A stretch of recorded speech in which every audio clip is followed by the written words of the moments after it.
Bonjour tout le monde, c'est FFM42 et aujourd'hui je vais vous parler du film Super Mario Galaxy. Alors, est-ce qu'il vaut vraiment le 0 qui lui a été attribué par le Times? Vous me direz, encore une vidéo sur le sujet, mais j'ai vraiment envie de donner mon avis, donc voilà. Et quoi de mieux qu'une captation de gameplay de Super Mario Galaxy sur Switch pour accompagner tout ça?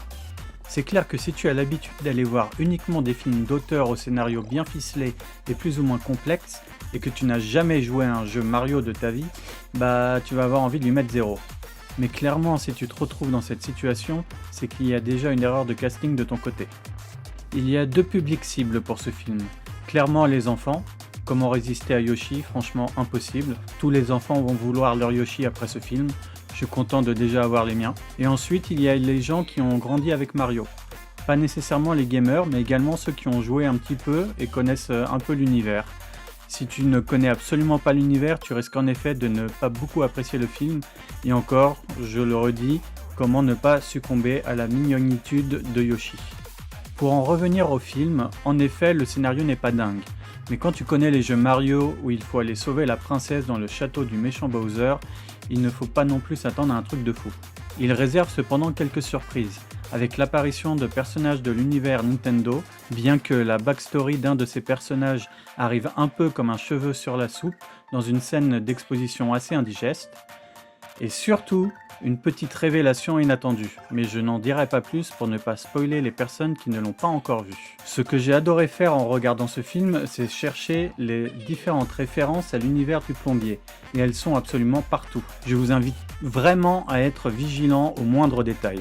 Je me suis retrouvé à plusieurs reprises à avoir un sourire en coin en me disant « Ah tiens, ce truc-là était dans tel jeu ».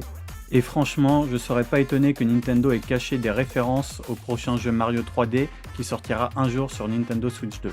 En tout cas, si tu as grandi avec l'univers de Mario comme moi, il y a de bonnes chances que tu passes un bon moment devant ce film qui rend vraiment hommage aux matériaux de base. Une mention spéciale pour l'animation qui est exceptionnelle. Le studio Illumination Paris a fait un excellent boulot. Pour moi, le grand gagnant de ce film reste Yoshi. Il crève l'écran, il est drôle, mignon, émouvant. Et comme de par hasard, le mois prochain, la Switch 2 accueillera un jeu dédié à Yoshi. Est-ce vraiment un hasard? Personnellement, je ne pense pas. Autant je trouve que la communication autour du film Super Mario Galaxy a été trop agressive, en dévoilant beaucoup trop, autant pour le moment je trouve que la communication concernant Yoshi et le livre mystérieux est restée plutôt discrète. Mais le film pourrait être sa meilleure pub.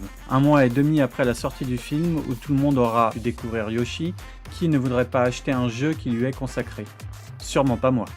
Enfin voilà, moi j'ai passé un très bon moment devant ce film, et je trouve ça dommage que la presse spécialisée le descende un peu partout. Je vous invite à aller le voir et à vous faire votre propre opinion.